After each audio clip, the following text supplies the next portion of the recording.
ഭാവി പ്രവചിക്കാനുള്ള ഏറ്റവും നല്ല മാർഗം ചരിത്രം പഠിക്കുക എന്നുള്ളതാണ് പൊതുവെ പറയാറുണ്ട്. PSC പരീക്ഷകളെ സംബന്ധിച്ചും അത് കറക്റ്റാണ്. നിങ്ങൾ PSC എക്സാംസ് ജയിക്കുമോ തോക്കുമോ എന്നുള്ള നിങ്ങളുടെ ഭാവി പ്രവചിക്കാൻ ഏറ്റവും നല്ല മാർഗവും ഹിസ്റ്ററി എന്ന് പറയുന്ന ഈ ഒരു സബ്ജക്ട് എത്രത്തോളം നന്നായി നിങ്ങൾ പഠിക്കുന്നു എന്നുള്ളതിനെ അടിസ്ഥാനപ്പെടുത്തിയിരിക്കും. പ്രത്യേകിച്ചും ഇനി വരാൻ പോകുന്ന ഡിഗ്രി ലെവൽ പ്രിലിംസ് പരീക്ഷ 2026 അല്ലെ, ഇനി 10 മാർക്കാണ് ആ ഒരു ടോപ്പിക്കിൽ നിന്ന് നമുക്ക് കിട്ടേണ്ടത്.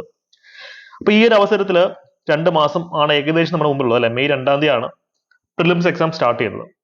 ഈ കുറഞ്ഞ സമയം കൊണ്ട് 10 മാർക്കിനുള്ള വലിയ സിലബസ് എവിടെ നിന്നാണ് പഠിച്ചു തുടങ്ങേണ്ടത്, എങ്ങനെയാണ് പഠിക്കേണ്ടത്, ബുക്ക് ലിസ്റ്റ് എന്തൊക്കെയാണ്, അതൊക്കെ നമ്മൾ ഇന്ന് ഈ ഒരു വീഡിയോയിൽ ചർച്ച ചെയ്യും. 10 മാർക്കിൽ പരമാവധി മാർക്ക് സ്കോർ ചെയ്ത് ഡിഗ്രി പ്രിലിംസിൽ നല്ല രീതിയിൽ മാർക്ക് ഉയർത്താനായിട്ട് നിങ്ങൾക്ക് ഈ ഒരു ക്ലാസ് യൂസ്ഫുൾ ആവും. അപ്പൊ ഇന്നത്തെ ക്ലാസ് നോട്ട്സും ഹോട്ട് ടോപ്പിക്സ് ഞാൻ കൊണ്ടുവന്നു, അതിന്റെ PDF-ഉം എല്ലാം ഞാൻ നമ്മുടെ ടെലിഗ്രാം ചാനലിൽ അപ്ലോഡ് ചെയ്തേക്കാം കേട്ടോ. ടെലിഗ്രാം ചാനലിന്റെ PDF, ടെലിഗ്രാം ചാനലിന്റെ ലിങ്ക് ഞാൻ കമന്റ് സെക്ഷനിൽ പിൻ ചെയ്ത് വെച്ചിട്ടുണ്ട്. ടെലിഗ്രാം കുടുംബാംഗങ്ങളാവുക, ഈ ഒരു PDF ഉപയോഗിച്ച് സ്ട്രക്ചേർഡ് ആയിട്ടൊരു സ്റ്റഡി പ്ലാൻ ഉപയോഗിച്ച് പഠിക്കുക. ഞങ്ങളുടെ കോഴ്സിന്റെ ഭാഗമായി പഠിക്കുകയാണെങ്കിൽ ഇതിൽ പറയുന്ന എല്ലാ കാര്യങ്ങളും കോഴ്സിനകത്ത് കവർ ചെയ്ത് കിട്ടുന്നതായിരിക്കും. ഈ നമ്പറിൽ കോൺടാക്ട് ചെയ്ത് അതിന്റെ ഫുൾ ഡീറ്റെയിൽസ് കിട്ടും. അതല്ല നിങ്ങൾക്ക് സെൽഫ് സ്റ്റഡിയാണ് താല്പര്യമെങ്കിലും ഈ ഒരു സ്റ്റഡി പ്ലാൻ ഹോട്ട് ടോപ്പിക്സ് വെച്ച് പഠിച്ചാൽ മതി, നിങ്ങളുടെ കാര്യം സെറ്റാണ്. ഓക്കെ, നേരെ നമുക്ക് നമ്മുടെ ടോപ്പിക്കിലേക്ക് പോകാം. ഒന്നാമതായി മനസ്സിലാക്കുക, ഈ ഒരു എക്സാംസ് കുട്ടികൾ തോൽക്കുന്നതിന്റെ പ്രധാനപ്പെട്ട റീസൺ അവർ പഠിക്കാത്തത് കൊണ്ടല്ല. ഒരുവിധം എല്ലാവരും ഹാർഡ് വർക്കിംഗ് തന്നെയാണ്, പക്ഷേ പഠിക്കേണ്ടതുപോലെ ചിട്ടയായ രീതിയിൽ കൃത്യമായിട്ടുള്ള സോഴ്സ് നിന്ന് പഠിക്കാത്തത് കൊണ്ടാണ് അവർ തോക്കുന്നത്. അല്ലാതെ അവര് മടിയന്മാരോ പഠിച്ചുകളോ ആയതുകൊണ്ടല്ല. ഓക്കെ, അതൊന്ന് മനസ്സിൽ വെക്കുക. അപ്പൊ ഇന്നത്തെ ക്ലാസ്സിലെ സോഴ്സ് ഒക്കെ കൃത്യമായിട്ട് നിങ്ങൾക്ക് ഞാൻ പറഞ്ഞുതരാം. അതിനു മുമ്പ് സിലബസ് ജസ്റ്റ് ഒന്ന് നോക്കിയേ. 10 മാർക്കാണ് വരുന്നത്, 10 മാർക്ക്. അതിൽ കേരള ഹിസ്റ്ററി ഉണ്ട്. ഇന്ത്യൻ ഹിസ്റ്ററിയിൽ തന്നെ മിഡീവിയൽ ഇന്ത്യയും പഠിക്കണം, മോഡേൺ ഇന്ത്യൻ ഹിസ്റ്ററി അല്ലെ, മധ്യകാല ഇന്ത്യൻ ചരിത്രം പഠിക്കണം, ആധുനിക ഇന്ത്യൻ ചരിത്രം പഠിക്കണം. ഇതിൽ പ്രാചീന ഇന്ത്യയുടെ ചരിത്രം, ഏൻഷ്യന്റ് ഇന്ത്യൻ ഹിസ്റ്ററി ഇല്ല, ഭാഗ്യം. അടുത്ത് വേൾഡ് ഹിസ്റ്ററി പഠിക്കണം. ഇവിടെ നിന്നാണ് റാങ്ക് മേക്കിംഗ് ചോദ്യങ്ങൾ ഏറ്റവും അധികം വരുന്നത്. ഇത്രയും ടോപ്പിക്ക് മര്യാദയ്ക്ക് പഠിച്ചു തീർക്കണമെങ്കിൽ നമുക്ക് ഏകദേശം ഒരു 8-10 മാസം വേണം. പക്ഷേ 8-10 മാസം എടുത്ത് ഇത്രയും ടോപ്പിക്ക് പഠിച്ച് പണ്ഡിതന്മാരാവാനല്ല നമ്മൾ പോകുന്നത്. ചുരുങ്ങിയ സമയം കൊണ്ട് ഒരു 1.5 മാസം കൊണ്ട് ഇത്രയും ടോപ്പിക്സ് പഠിച്ച് പ്രിലിംസ് ക്രാക്ക് ചെയ്യാനാണ് നമ്മൾ ലക്ഷ്യം വെക്കുന്നത്.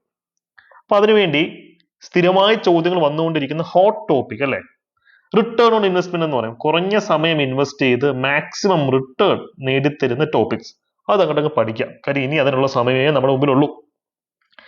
ആ ടോപ്പിക്സ് എവിടെ നിന്ന് പഠിക്കണമെന്ന് കൃത്യമായിട്ട് ഞാൻ പറഞ്ഞുതരാം. ആദ്യമേ നമുക്ക് കേരള ഹിസ്റ്ററിയിൽ നിന്ന് ആരംഭിക്കാം. എഗെയിൻ ഈ ഒരു PDF നമ്മുടെ ടെലിഗ്രാം ചാനൽ ഉണ്ട് കേട്ടോ. കമന്റ് സെക്ഷനിൽ ചാനൽ ലിങ്ക് ഞാൻ പിൻ ചെയ്ത് വെച്ചിട്ടുണ്ട്. എല്ലാവരും ടെലിഗ്രാം ഫാമിലി മെമ്പേഴ്സ് ആവുക. ഡെയിലി രാവിലെ ഇവിടെ തരുന്ന ഫ്രീ മോക്ക് ടെസ്റ്റും കൂടെ അറ്റൻഡ് ചെയ്യാന്നുണ്ടെങ്കിൽ നിങ്ങൾക്ക് ഉറപ്പായും നല്ല രീതിയിൽ മാർക്ക് കൂട്ടാൻ പറ്റും പ്രിലിംസ് പരീക്ഷയിൽ. കേരള ഹിസ്റ്ററി നമുക്ക് ആരംഭിക്കാം. അപ്പം ഇതിന്റെ പ്രധാനപ്പെട്ട ബുക്ക് സോഴ്സസ് കൊടുത്തിട്ടുണ്ട് അല്ലെ. നമ്മുടെ ക്ലാസ് ബാച്ചിലെ അംഗങ്ങളാണെങ്കിൽ നമ്മുടെ ക്ലാസ് നോട്ട്സ് മാത്രം ഫോളോ ചെയ്യാം. അതല്ലെങ്കിൽ നിങ്ങൾക്ക് ശ്രീധരൻ സാറിന്റെ സർവേ ഓഫ് കേരള ഹിസ്റ്ററിയും പിന്നെ SCRT 8 മുതൽ 10 വരെയുള്ള SCRT പ്രത്യേകിച്ചും ബോക്സിനകത്തിട്ട് കൊടുത്തിട്ടുള്ള ഏരിയാസ് ഉണ്ട്, അത് ഇരുന്നങ്ങ് പഠിക്കാം. കേരള ഹിസ്റ്ററി സേഫ് ആയിരിക്കും. ഇവിടെ നമ്മൾ ആരംഭിക്കേണ്ടത് തിരുവിതാംകൂറിന്റെ ചരിത്രത്തിൽ നിന്നാണ്. തിരുവിതാംകൂറിൽ ധാരാളം രാജാക്കന്മാരുണ്ട്, പക്ഷെ എല്ലാവരെയും പഠിക്കാനുള്ള സമയമുണ്ടോ? ഇല്ല. അതുകൊണ്ട് നിങ്ങൾ ഹൈലൈറ്റ് ചെയ്ത് പഠിക്കേണ്ടത് ഈ 4 പേരെയാണ്: മാർത്താണ്ഡവർമ്മ, സ്വാതി തിരുനാൾ, സേതുലക്ഷ്മി ഭായ്, ചിത്ര തിരുനാൾ. ഈ വ്യക്തികളെ പഠിച്ചു തീർത്തതിന് ശേഷം സമയം ഉണ്ടെങ്കിൽ മാത്രം എന്ത് ചെയ്യുക, മറ്റ് രാജാക്കന്മാരിലേക്കും രാജ്ഞിമാരിലേക്കും പോവുക. ഇവിടെ നിങ്ങൾ ഏറ്റവും അധികം ഫോക്കസ് ചെയ്യേണ്ടുന്ന ഒരു area, the most important area in Kerala history എന്ന് പറയുന്നത് സോഷ്യൽ റിഫോം മൂവ്മെന്റ്സ് ആണ് അല്ലെ. സാമൂഹിക മതപരിഷ്കരണ പ്രസ്ഥാനങ്ങളും നവോത്ഥാന നായകന്മാര്, അത് പഠിക്കുക. പിന്നീട് റെസ്പോൺസിബിൾ ഗവൺമെന്റ്, കേരളത്തിലെ ഉത്തരവാദിത്ത ഭരണ പ്രക്ഷോഭം അല്ലെ, EMS-നെ പറ്റി ചോദ്യം വരാം. ഐക്യ കേരള പ്രസ്ഥാനത്തിനെ പറ്റി ചോദ്യം വരാം. കേരളത്തിന്റെ സ്വാതന്ത്ര്യ സമര ചരിത്രത്തിൽ പങ്കെടുത്തിട്ടുള്ള സ്ത്രീകൾ ഇതൊരു പുതിയതായിട്ട് PSC ചെയ്യുന്ന ഏരിയ ആണ്, അതിന് ചോദ്യങ്ങൾ വരാം. പിന്നീട് പ്രധാനപ്പെട്ട കുറെ ഏരിയാസ് ഞാൻ ഇവിടെ ലിസ്റ്റ് ഡൗൺ ചെയ്തിട്ടുണ്ട്. ഡച്ചുകാരുടെ ചരിത്രവും ബ്രിട്ടീഷ് കേരളത്തിന്റെ ചരിത്രവും ഒന്ന് നോക്കി വെക്കുക. ശ്രീനാരായണ ഗുരു ആണ് ഏറ്റവും അധികം ചോദ്യങ്ങൾ പ്രത്യക്ഷപ്പെട്ടിട്ടുള്ള നവോത്ഥാന നായകൻ, അദ്ദേഹത്തെ കൃത്യമായിട്ടും പഠിക്കുക. ഇനി റാങ്ക് മേക്കിംഗ് ആയിട്ട് വരാൻ പോകുന്ന ഒരു ഏരിയ ആണ് മിഡീവിയൽ ട്രാവലേഴ്സ് അല്ലെ. കേരളം സന്ദർശിച്ച മധ്യകാല ചരിത്രത്തിലെ പ്രധാനപ്പെട്ട വൈദേശികർ, അവരെ പറ്റി കൃത്യമായിട്ട് പഠിച്ചിരിക്കുക. കേരള ഹിസ്റ്ററി ഇത്രയും പഠിക്കാനുള്ള സമയമാണ് നമ്മുടെ മുമ്പിലുള്ളത്. ഇനി നമുക്ക് നോക്കാനുള്ളത് ഇന്ത്യൻ ഹിസ്റ്ററിയാണ്. ഇവിടെ നിങ്ങൾ തെറ്റിദ്ധരിക്കില്ല, കേരള ഹിസ്റ്ററി ഇത്രയും പഠിച്ചാൽ മതിയോ, ബാക്കി പഠിക്കേണ്ടതെന്ന് ചോദിക്കുന്ന ആൾക്കാരുടെ അടുത്ത് എനിക്ക് പറയാനുള്ള ഒരു കാര്യമുള്ളൂ, ആദ്യം ഇത് പഠിച്ച് തീർത്തിട്ട് സമയമുണ്ടെങ്കിൽ മറ്റേ ഏരിയയിലേക്ക് പോവാം.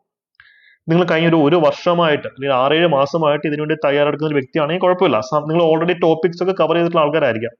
ഈ വീഡിയോ നമ്മൾ പ്രധാനമായിട്ടും ചെയ്യുന്നത് ഇനി മുതൽ സീരിയസ് ആയ പഠനത്തിലേക്ക് കടക്കുന്ന ആൾക്കാർക്ക് വേണ്ടിയിട്ടുള്ളതാണ്. മനസ്സിലായല്ലോ? ഇനി ഇന്ത്യൻ ചരിത്രത്തിലേക്ക് നമുക്ക് പോവാം. ഇന്ത്യൻ ചരിത്രത്തിന്റെ ബുക്ക് സോഴ്സ് ഏതൊക്കെ പുസ്തകങ്ങളിൽ നിന്നാണ് പഠിക്കേണ്ടതെന്ന് ചോദിക്കുകയാണെങ്കിൽ നമ്മുടെ ക്ലാസ് നോട്ട്സ് ഉണ്ട്. അതിനോടൊപ്പം NCERT 8, 9, 10 പിന്നീട് 12ാം ക്ലാസ്സിലെ പൊളിറ്റിക്സ് ഇൻ ഇന്ത്യൻ സയൻസ് അത് കൃത്യമായിട്ട് പഠിക്കണം. അവർ പാസ്റ്റ് 2 എന്ന് പറയുന്ന ഒരു ടെക്സ്റ്റ് അത് കൃത്യമായിട്ട് പഠിക്കണം. തീംസിന്റെ ഒരു ടെക്സ്റ്റ് ഉണ്ട്, അത് കൃത്യമായിട്ട് പഠിച്ചു കഴിഞ്ഞാൽ നമ്മുടെ ഇന്ത്യൻ ഹിസ്റ്ററി ക്ലിയർ ആണ്. ഇത്രയും ബുക്സ് പഠിക്കാൻ ബുദ്ധിമുട്ടാണെങ്കിൽ നിങ്ങൾ ഒറ്റ പുസ്തകം പഠിച്ചാൽ മതി, അതായത് a brief history of modern India by Rajiv Ahir. ഞാൻ ഇത്രയും ബുക്ക് ലിസ്റ്റ് തന്നിട്ടുള്ളത് എല്ലാം വാരി വലിച്ച് പഠിക്കാനല്ല, ഇതിൽ നിങ്ങൾക്ക് ഏറ്റവും ഇഷ്ടപ്പെട്ട പുസ്തകം, ഓരോ ആൾക്കാർക്ക് ഓരോ പുസ്തകമായിരിക്കും ഇഷ്ടപ്പെടുന്നത്, ആ പുസ്തകം പഠിച്ചാൽ മതി. ഇതിൽ ഏത് പഠിച്ചാലും നിങ്ങൾക്ക് ഈ പറഞ്ഞ പോയിന്റുകളെല്ലാം കിട്ടും. ഓരോ ബുക്കിന്റെ ശൈലി, സ്ട്രക്ചർ, അതിന്റെ പേപ്പറിന്റെ ക്വാളിറ്റി, അത് നമുക്ക് തരുന്നൊരു ഫീൽ, അതാണ് ഡിഫറൻഷിയേറ്റ് ചെയ്തിരിക്കുന്നത്. പക്ഷെ ഇതിനകത്ത് ഏത് പഠിച്ചു കഴിഞ്ഞാലും നിങ്ങൾക്ക് കിട്ടും. ഞാൻ പേഴ്സണലി പ്രിഫർ ചെയ്യുന്നത് രാജീവ് അഹർ എന്ന് പറയുന്ന ഈ IPS കാരൻ എഴുതിയ a brief history of modern India, സ്പെക്ട്രത്തിന്റെ പുസ്തകമാണ്. അതിന്റെ പുറത്തുനിന്ന് അധികം ചോദ്യങ്ങൾ വരാറില്ല. നമ്മൾ ഇത് എവിടെ നിന്ന് പഠിച്ചു തുടങ്ങണം? നമുക്കറിയാം മിഡീവിയൽ ഇന്ത്യൻ ഹിസ്റ്ററി എന്നൊരു ടോപ്പിക് ഉണ്ട് അല്ലെ. മധ്യകാല ഇന്ത്യ പഠിച്ചിട്ട് വേണം ആധുനിക ഇന്ത്യയിലേക്ക് വരാൻ. പക്ഷേ നിങ്ങൾ ഇനി ചെയ്യണമെന്ന പരിപാടി ആധുനിക ഇന്ത്യൻ ചരിത്രം തുടങ്ങും. കാര്യം അവിടെ നിന്നാണ് ഏറ്റവും അധികം ചോദ്യം. മിഡീവിയൽ ഇന്ത്യ എന്ന് പറയുന്ന കടൽ പോലുള്ള ഒരു ടോപ്പിക്, അവിടെ നിങ്ങൾ ലക്ഷ്യം വെക്കേണ്ടത് മുൻകാല വർഷ ചോദ്യങ്ങൾ കൃത്യമായി പഠിച്ചുകൊണ്ട് പോകുന്ന ഒരു കാര്യമാണ്. കാര്യം അതിനുള്ള സമയമേ നമ്മുടെ മുമ്പിലുള്ളൂ. കാര്യം അവിടെ നിങ്ങൾ മനസ്സിലാക്കുക, മിഡീവൽ ഇന്ത്യൻ ഹിസ്റ്ററി എന്ന് എളുപ്പമുള്ള ഒരു ചോദ്യം വന്നു കഴിഞ്ഞാൽ നമുക്ക് ഉത്തരം കണ്ടെത്താൻ അത് മിസ് ചെയ്യാൻ ഒക്കത്തില്ല. അതിന് ഉത്തരം നമുക്ക് കൊടുക്കണം. അതുകൊണ്ട് തന്നെ പറയുന്നത് അക്ബറെ പോലെയുള്ള ഏറ്റവും പ്രധാനപ്പെട്ട ആൾക്കാരെ പഠിക്കുക. ഞാൻ പറഞ്ഞത് ആരൊക്കെയാണുള്ളത്. അതിനോടൊപ്പം മുൻകാല വർഷ ചോദ്യങ്ങൾ തറവായി പഠിക്കുക. പക്ഷെ ഇന്ത്യൻ ഹിസ്റ്ററി, ആധുനിക ഇന്ത്യയുടെ ചരിത്രത്തിലേക്ക് വരുമ്പോൾ 1857 റിപ്പോർട്ട് അല്ലെ, ഒന്നാം സ്വാതന്ത്ര്യ സമരം എന്നൊക്കെ പറയുന്ന 1857 റിപ്പോർട്ടും ഗവർണർ ജനറൽസും ഗാന്ധിജിയും പെസന്റ്, ഇതൊക്കെ നമ്മുടെ യൂട്യൂബ് ചാനലിൽ തന്നെ ഇതിന്റെ ധാരാളം ക്ലാസ് ഉണ്ട്. പല ടോപ്പിക്സിന് ധാരാളം ക്ലാസ്സുകൾ നമ്മൾ ഫ്രീ ആയിട്ട് തന്നെ ചെയ്തിട്ടുണ്ട്. അത് കണ്ടു നോക്കിയാലും മതി. ബാറ്റിൽസ്, ഇന്ത്യൻ ഇൻഡിപെൻഡൻസ് മൂവ്മെന്റ്സ് കൃത്യമായിട്ട് പഠിക്കാം. ഓക്കെ. പിന്നീട് ഇത് വളരെ പ്രധാനപ്പെട്ട ഒരു ഏരിയ ആണ്. ബ്രിട്ടീഷ് ആക്ടുകൾ, chartered act, independence of India act, regulating act, ഇതൊക്കെ നമ്മുടെ ചാനലിൽ, ഈ യൂട്യൂബ് ചാനലിൽ പ്ലേലിസ്റ്റിൽ കിടപ്പുണ്ട് കേട്ടോ. അതങ്ങ് കണ്ടാൽ പോലും നിങ്ങൾക്ക് ആ ഏരിയ എന്നുള്ള പരമാവധി മാർക്ക് നേടിയെടുക്കാൻ പറ്റും. അത്രയ്ക്ക് ആഴത്തിൽ പ്രിപ്പയർ ചെയ്തിട്ടുള്ള ക്ലാസ്സുകളാണ്. ഓക്കെ. പിന്നീട് പോസ്റ്റ് ഇൻഡിപെൻഡൻസ്, സ്വാതന്ത്ര്യാനന്തര ഇന്ത്യയിലേക്ക് വരുമ്പോൾ കാർഗിൽ വാറിന്റെ ചരിത്രം പഠിക്കണം. സ്റ്റേറ്റ് റീഓർഗനൈസേഷൻ, സംസ്ഥാനങ്ങളുടെ പുനർവിന്യാസത്തെ പറ്റി കൃത്യമായി പഠിച്ചിട്ട് പോവാം. ഓക്കെ. ഇനി നമുക്ക് ഇന്ത്യൻ ചരിത്രത്തിലേക്ക് വരാം. ബാക്കിയുള്ള ടോപ്പിക്സ് ഇവിടെ കൊടുത്തിട്ടുണ്ട്, നിങ്ങൾക്ക് നോക്കിയാൽ മതി, കിട്ടും. അടുത്തത് വേൾഡ് ഹിസ്റ്ററി. വേൾഡ് ഹിസ്റ്ററിയിലേക്ക് വരാം, ലോക ചരിത്രം. ഇതിന് കൃത്യമായ ഒരു ബുക്ക് സോഴ്സ് നമുക്ക് പറയാൻ ഒക്കില്ല. എന്നാലും നിങ്ങൾ മസ്റ്റായിട്ട് വായിച്ചിരിക്കേണ്ട ഒരു ബുക്ക് എന്ന് വെച്ച് കഴിഞ്ഞാൽ ഇവിടെ കൊടുത്തിട്ടുണ്ട്. ഓക്കെ. NCERTയുടെ 11ാം ക്ലാസ് പുസ്തകമാണ് ഇതിൽ ഏറ്റവും ഇമ്പോർട്ടൻ്റ് ആയിട്ടുള്ളത്. പക്ഷെ ഇതിനൊരു സിംഗിൾ സോഴ്സ് നമുക്ക് പറയാൻ പറ്റില്ല. ഏറ്റവും ബെസ്റ്റ് ബ്രിട്ടാനിക് എൻസൈക്ലോപീഡിയ നിങ്ങൾക്ക് റെഫർ ചെയ്യാം. അല്ലെങ്കിൽ നോർമൽ ലോവിന്റെ മാസ്റ്ററിംഗ് മോഡേൺ വേൾഡ് ഹിസ്റ്ററി ഉണ്ട്, അല്ലെങ്കിൽ തീംസ് ഇൻ വേൾഡ് ഹിസ്റ്ററി എന്ന് പറയുന്ന മറ്റൊരു പുസ്തകമുണ്ട്. അതൊക്കെ നിങ്ങൾക്ക് യൂസ് ചെയ്യാവുന്നതാണ്. പക്ഷേ നിങ്ങൾ ഇതിനകത്ത് ഈ 7 ടോപ്പിക്കിന് പ്രയോറിറ്റി കൊടുത്ത് വേണം പഠിക്കാൻ. ഇൻഡസ്ട്രിയൽ റവല്യൂഷൻ നമ്മുടെ സിലബസിൽ ഇല്ല കേട്ടോ, അത് KSന്റെ സിലബസിലുള്ളതാണ്. ഇതൊക്കെ പഠിച്ചു തീർത്ത് സമയം ഉണ്ടെങ്കിൽ മാത്രം നിങ്ങൾ ഇൻഡസ്ട്രിയൽ റവല്യൂഷൻ നോക്കുക. ചിലപ്പോൾ അവിടുന്ന് ചോദ്യം വരാതിരിക്കാം. എന്നാലും ഇനിയുള്ള ദിവസങ്ങൾ നമ്മൾ എടുക്കേണ്ട ഒരു സ്ട്രാറ്റജിയാണ് ഞാൻ പറയുന്നത് അല്ലേ. ഔട്ട് ഓഫ് ദി ടോപ്പിക് എന്ത് ചോദ്യം എവിടുന്ന് വരാം, അപ്പൊ നമുക്ക് അത് ഫാക്ടറൈസ് ചെയ്ത് പഠിക്കാൻ ഒക്കില്ല. അതുകൊണ്ട് അമേരിക്കൻ റവല്യൂഷൻ കൃത്യമായിട്ട് പഠിക്കുക, ഫ്രഞ്ച് റവല്യൂഷൻ പഠിക്കുക, Russian revolution, Warsaw pact, Abraham accord, UNO, world war 1 and world war 2. ഇവിടെ 2 ലോകമഹായുദ്ധങ്ങൾക്കും ഇടയിലുള്ള ഒരു പീരീഡ് ഉണ്ട്, ഇന്റർവാർ പീരീഡ് എന്ന് പറയും. അതും നിങ്ങൾ നോക്കി വെക്കുന്നത് വളരെ നല്ലതായിരിക്കും. വേൾഡ് ഹിസ്റ്ററി അത്രയും ഇമ്പോർട്ടൻ്റ് ആണ് നമുക്ക്. അപ്പൊ ഇത്രയാണ് നമുക്ക് ഹിസ്റ്ററിയുടെ ഹോട്ട് ടോപ്പിക്സ് എന്നുള്ള രീതിയിൽ പറയാനുള്ളത്. എഗെയിൻ, നിങ്ങൾ ലേറ്റായി പഠിച്ചു തുടങ്ങുന്ന ആൾക്കാരുണ്ടെങ്കിൽ, അല്ലെങ്കിൽ ഒറ്റയ്ക്ക് പഠിച്ചാൽ തീരില്ല എന്ന് ആത്മവിശ്വാസക്കുറവുള്ള ആൾക്കാരുണ്ടെങ്കിൽ നിങ്ങൾക്ക് വേണ്ടിയിട്ടാണ് നമ്മൾ ക്രാഷ് കോഴ്സ് സ്റ്റാർട്ട് ചെയ്തിട്ടുള്ളത്. സിലബസ് നമ്മൾ 100% കവർ ചെയ്യും. ഈ പറയുന്ന പോലെ ഹോട്ട് ടോപ്പിക്സ് മാത്രമല്ല, സിലബസ് എല്ലാം കവർ ചെയ്യുന്നതാണ്. അതിൽ ഹോട്ട് ടോപ്പിക്സുകൾക്ക് പ്രത്യേകമായിട്ടുള്ള ഫോൾഡർ ക്രിയേറ്റ് ചെയ്ത് നിങ്ങൾക്ക് അതിനകത്ത് പ്രത്യേക പരിശീലനം തരികയും ചെയ്യും. അതല്ല, നിങ്ങളിപ്പോൾ ഓൾറെഡി ഒരു വർഷങ്ങളായിട്ട് PSC പഠിക്കുന്ന ഒരു വ്യക്തിയാണ്, ഒറ്റയ്ക്ക് പഠിച്ച് പാസ്സാവാൻ പറ്റുമെന്നൊരു കോൺഫിഡൻസ് ഉണ്ടെങ്കിൽ നിങ്ങൾക്ക് അതിന് വേണ്ടുന്ന റിസോഴ്സസ് യൂട്യൂബ് വഴി, ടെലിഗ്രാം ചാനൽ വഴി, സ്റ്റഡി പ്ലാനും ഹോട്ട് ടോപ്പിക്സും സഹിതം ഞങ്ങൾ തരുന്നതാണ്. സെൽഫ് സ്റ്റഡി നടത്തുന്നത് വളരെ നല്ലൊരു കാര്യമാണ്.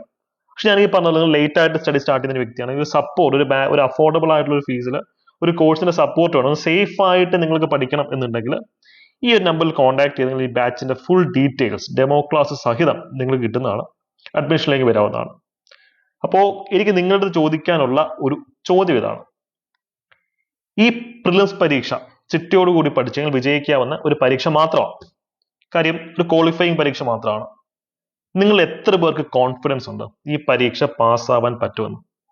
കാര്യം ഇത് കോൺഫിഡൻസിന്റെ ഗെയിം മാത്രമാണ് പ്രിലിംസ് എന്ന് പറയുന്ന എക്സാം. ഡിഫിക്കൽട്ട് ആയിട്ടുള്ള സ്റ്റേജ് അല്ല. കോൺഫിഡന്റ് ആയിട്ടുള്ള ആൾക്കാർ എല്ലാവരും കമന്റ് സെക്ഷനിൽ വിൻ എന്ന് കമന്റ് ചെയ്യുക. അപ്പൊ അടുത്ത ടോപ്പിക്, അടുത്ത വീഡിയോ ഏത് സബ്ജക്റ്റിന് ഹോട്ട് ടോപ്പിക്സ് വേണമെന്നും നിങ്ങൾ കമന്റ് സെക്ഷനിൽ പറയാവുന്നതാണ്. ഞങ്ങളത് ചെയ്യുന്നതായിരിക്കും. So all the best.